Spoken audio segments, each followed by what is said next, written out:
An eerie world of imagination comes to life before our eyes as we go behind the scenes to discover the magic and mysteries of the stop-motion animation classic, Tim Burton's The Nightmare Before Christmas.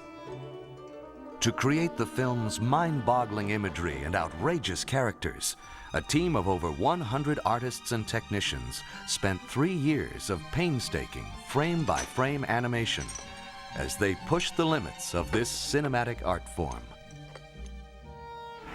Well, I grew up liking those stories like, every Christmas you'd watch things like Rudolph the Red-Nosed Reindeer or like The Grinch That Stole Christmas. Those were my favorite like holiday specials when I was growing up. So when I was working at Disney, I designed something that's sort of like the reverse of that. It's like the Grinch in reverse, so to speak, about this character who finds Christmas and loves it and decides to try to do it himself. Tim very much developed the story, the concept is his, the main characters, the tone, the look. When Tim Burton went back to Disney a couple of years ago and said, "You have a project of mine that I'm still interested in doing." And they dug out not only his treatment, they dug out a lot of his artwork. If you look on the walls, you'll find as much of Tim's original artwork as you will the stuff that we've now done in terms of designing sets. So it's his artwork from that long ago is really the kickoff point for the design of the movie. Tim Burton and director Henry Selick assembled 13 of the most brilliant animators, along with over 100 specially trained camera operators, puppet makers, set builders, and prop makers. Over a 3-year period, they filled 19 sound stages with Nightmare's 230 sets and hundreds of individual puppet characters. So we had to create a company to do this. We moved into this building, I think, in July of '91, and we had to be in production by October 1st. In the first place, I was chosen for the job because I'm from the same planet, if not the same neighborhood as Tim. He's somebody that's just got a lot of talent and passion, and he knows a lot of people. There's a very small group of people that do this kind of work and do it well. I really feel very lucky that we've got a group of people that are very good at this. Tim Burton's visually stunning images are accompanied by the music of composer and lyricist Danny Elfman. Basically, we didn't really have a script, and there was the storyline that Tim had from years earlier. We didn't start out going, it should be this or that. It sort of grew from the images and the story and took on a life of its own. We were running out of time, and I just said, well, I'll just start writing some of the songs based on what we talked about. And I started, and he'd come over and he'd listen to it. And then I'd say, let's just talk about the next section of the movie. And we'd talk about it and tell me, oh, and he does this and that. And I said, great, great. And as soon as he left, I'd immediately go and start writing that next song that got us through the next period. And 3 days later, I'd call him back, and he'd come and he'd listen. Oh, great. And now describe the next couple of scenes. He had pictures of all these characters, and if he didn't, he'd pull out a scrap of paper and draw it for me. So I had some really good visual stimulus to get going. I would say the difference between 3 years worth of work on something like this and 6 or 8 weeks on a score, you can't really compare. We've worked together at least my whole career, in movies and all, and it's just been the greatest collaboration I've been involved with. He's a great songwriter as well as a composer. So there already was Tim and Danny and songs, and because those were very much finalized at an early stage, those were the first things that we went into production on. My team and I work with Henry, the director, doing these storyboards here that visualize and plan what the film's going to be. We do the first visual attack on the film. We storyboard it very specifically. We cut those storyboards, which are drawings of every scene, sometimes many drawings for a specific scene, in continuity, with music, with voice, with sound. So we've pre-made the movie at least sequence by sequence before we ever actually go in and animate it. We're shooting it 24 frames a second, which means that we have to pose the character 24 times for each second of actual completed film. Working with storyboards, changes and refinements to the story and action can be made before the complicated and time-consuming process of animation is begun. Storyboard provides the basis for everything. The timing, the action, the gesturing, the whole attitude to each scene and each sequence. I'm the art director, and what that involves is creating the environments based on the storyboard, based on Henry's requests, based on what Tim's drawings look like, etc., trying to stay consistent with that look.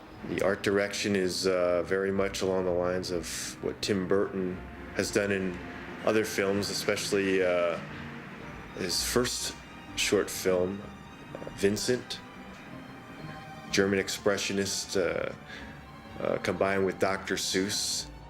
Halloween is very dark. Everything is lots of silhouettes and almost like a black and white movie, really trying to get that style. You go to Christmasland, everything's bright, vivid color, lots of fast camera moves, trying to get real fun. The real world is very sort of simple. Everything's isometric angles, very regular. All the houses are variations on the same theme. The colors are more pastel. Start doing a lot of sketches, try and get a lot of choices together for Henry. And then Henry comes in and makes his buy. Literally, we just pin up 5 or 6 of everything.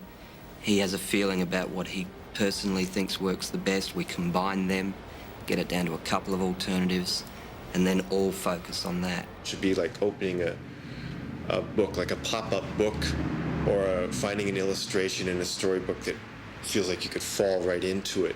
Even given that, we're trying to then twist that by putting in weird perspectives, different objects playing against each other in different ways. The art directors wanted to give the sets and characters a look that was reminiscent of the pen and ink illustrations of artists like Ronald Searle or Edward Gorey, with their elaborate textures and cross-hatching. We took sets and actually spread clay on them or plaster and then scribed lines all over them to give it that sort of etched textural feel, so to make it look almost like a living illustration. Textures, also color. Tim was very specific about it. He said your palette for this town is black, white and orange, and we generate the necessary tools for the set people to maintain that look.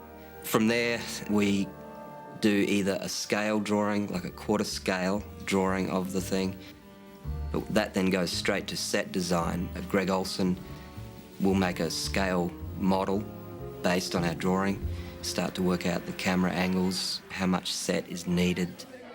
Once the conceptual art is done, we have to somehow realize it in 3 dimensions: height, width, depth. This is known as a quarter scale mock-up.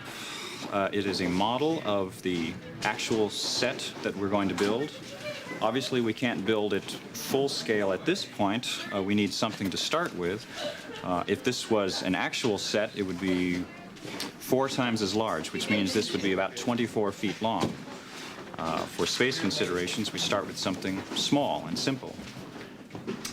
We also have to, at this point, decide how we want it to break apart, because it can't fit on one of our stages. So we build into it some specific breaks so that a piece like this could come out. We've been instructed by the animators that they would prefer not to have to reach more than 2.5 feet to get to a puppet. So a number of these pieces are under 2 feet, specifically so that an animator can reach. And where there isn't a 2-foot reach, we sometimes build in trap doors so that they can physically open up a section of the stage, come up, do the animation, close the trap door, and disappear. Then the director can take a director's viewfinder and practice what he wants to see on film. And if the director likes it, then we can actually build this and send it through the paint shop, the model shop, who will do all the detailing, and then it'll end up out on one of our stages. Although the sets were built in miniature, they were lit as if they were full-size movie sets, but using smaller lighting instruments. Many of the scenes required as many as 20 to 30 different lights to create the dramatic effects. What we're trying to avoid is looking like we're doing tricks. Coupled with that, trying to keep some style to it. The biggest challenge on the show, I'd say it's keeping it consistent. There's 8 camera crews. One of the things that we are pushing the barrier with is a lot of motion control camera moves. So that means big, sweeping camera moves going through the scene as the characters act out. Particularly during songs, it's a lot of fun as an animator to be able to work on stuff like that because it makes your shots look more like a live action film, more fun. I'll talk to the director and he'll tell me what the action is and he'll give me an idea where he wants the camera. And then what I'll do is I'll take my motion control camera, which has all these different axes. It has track that'll take it in and out. It has swing, which will swing it around on this axis. It has a boom arm that takes it up and down. And then right here on the head, it also has a pan and a tilt and its own roll, and sometimes even a focus if I need to do that. So all those axes are programmed for the shot. Now here it is, we've given it 2 positions. Now the computer's going to compose the move for me. I've given it its start position, I've given it its end position. It'll use those 3 axes, the track, the boom, and the pan, and they're all going to play back in a way that will be hopefully pleasing to the director. Here it goes. As you see now, I'm getting my frame count here. Here's the whole move from frame 1 to 100. Basically, it's a lot of communication between me and the animator, and we tweak with it. We have about 3 days to do this, to get the shot ready to go before the animator has to take over the shot. Surprised, aren't you? I knew you would be. The sculpture department was about 3 or 4 folks doing all the characters.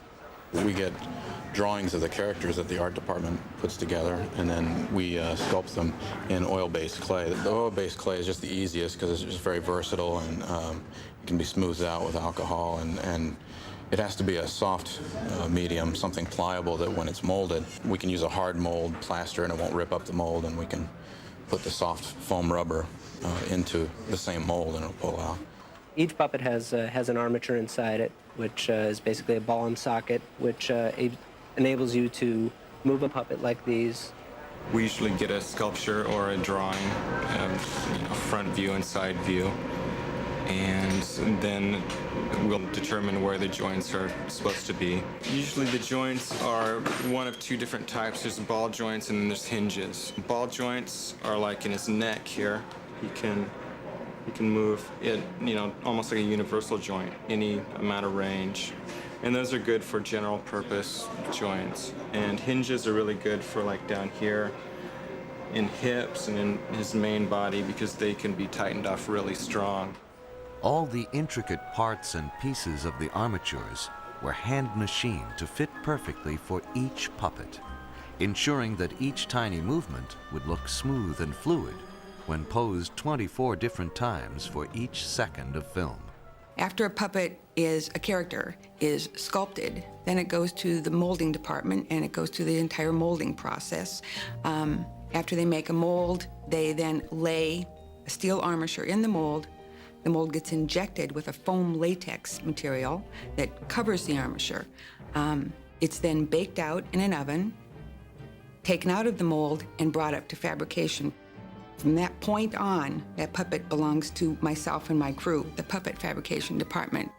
We put the different paint jobs or clothing, hair, fur, everything else that gives the puppet its full character, and then it goes out for animation. This movie will have approximately 60 individual characters. We will make as many as 3 to 4 duplicates of many of those characters. So the total number of puppets of this film is closer to 200. We have as many as 20 stages going at once, as many as 15 animators working at once. One animator's working with Jack climbing a tower, and another's working with Jack walking through the woods, and a third's working with Jack singing out in the streets. The Nightmare Before Christmas brings to the screen dazzling stop-motion imagery, unprecedented in its scope and technical achievement. I think just the characters and the feel and the look of them, it pretty much, I think, had to be animation. Here, let me show you. Stop-motion animation is a process whereby we take a puppet like this and we move them a little bit. Take your hand away, take a picture. We move them a little bit more. Take the hand away, take a picture. We repeat that. Picture, picture. We develop the film and we play it back, and without my hand being involved at all, his arm's gonna swing around like this.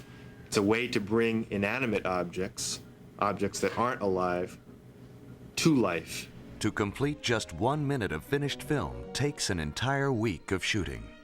It requires, in my opinion, quite an artist and a technician, and that's a hard combination to find. A very important part of doing really good stop motion is the same as any other animation, and that's being able to act things out for yourself and really feel it, and then translate that into what the character does. By getting my own imagination going and seeing how it's going to play in my mind, I act it out, and I play with the puppet a little to see if my actions can be duplicated by the puppet. And if they can, then I talk to Henry, the director, and see if he likes it. They'll memorize it with their body, act it out several different ways. I'll act it out for them. We go back and forth and arrive on something. Down, takes it up, looks, there's something in there, huh? Reaches inside, gets bit, and then fixes it on, and leans in just as they finish. Christmastown. Now, I think a lot of animators, stop-motion animators and 2D animators also, are just frustrated actors and possibly shy actors like myself who, wouldn't want to get in front of the camera. And so it's kind of the nice sense to be able to let people see you, but not really see you. I get to hide behind puppets. We know the basic blocking. We know the length of the scene within a few frames. So there's a very tight, confined space the animator has to plug in. At that point, the animator becomes the character. Eureka! Jack, he's designed as a long-limbed, elegant, spider-like man, and naturally sort of wants to move that way. We'll go insofar as actually analyzing that stuff frame by frame with a video recorder just to see how things move. We get the move nailed and lighting, and we shoot tests, and we put them on loops and see them over and over and comment on virtually everything. We do a series of tests called pop-throughs and run-throughs, and I talk with the director. He'll tell me what he likes, the changes he wants, and then we'll go for the final take. We'll just be testing 3 or 4 times to make sure we like the action. And when the animator and the director feel comfortable with the acting that's going on, the overlapping of action between characters, then it's like, okay, now go for the hero shot. But in 6 days, something might happen, like a light might get jarred or the camera might slip. And when you're playing it back at speed, you're gonna notice that. And that sometimes is a shot killer. It's not like a cell animated film where if you have a little problem with a frame, you can go back and erase that line, redraw it, and then rephotograph it. If you have a problem with a frame, you have to rephotograph the entire thing. So you've always got that sort of pressure on top of your head that, while you're in the middle of a 400 frame shot that's taken 10 days to shoot, it's the 9th day and something goes wrong. There goes Christmas.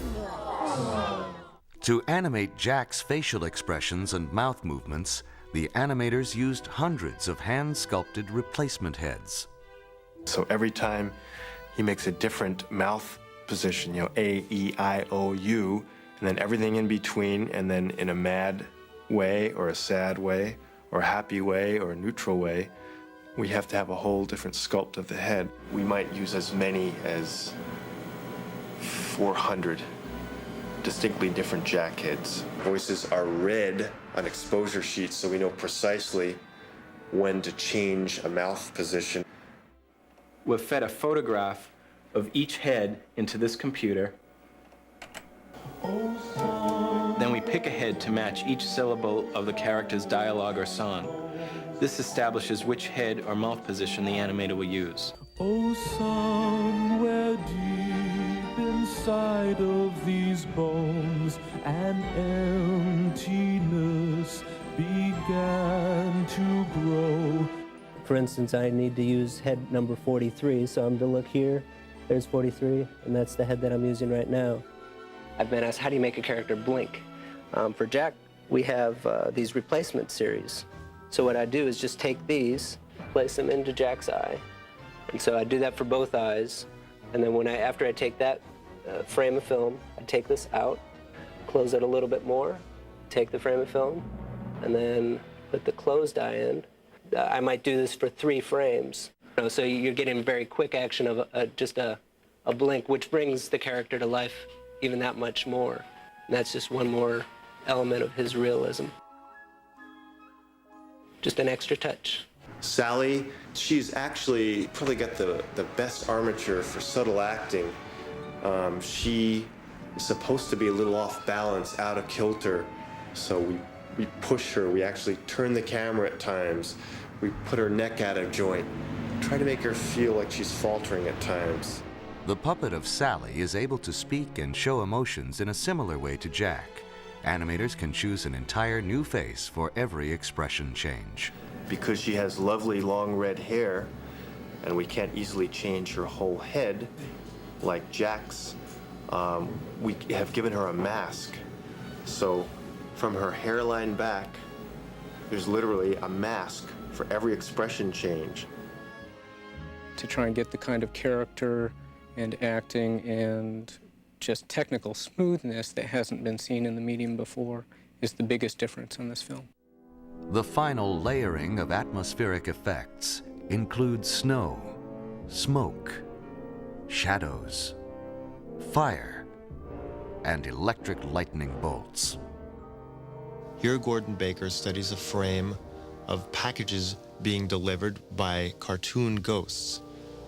First, the packages, which we fly on strings, are traced a frame at a time in a process called rotoscoping. Then the ghosts are hand-drawn to fit a frame at a time around those packages. The two are composited together, and that's the result you see. Certainly no movie has been done to this extent, to this level in stop-motion animation with these kind of production values. There's not a lot of glamour, and it's very hard work.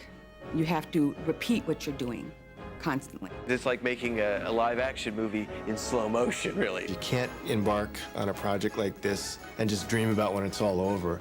You really have to enjoy the meticulousness of the work.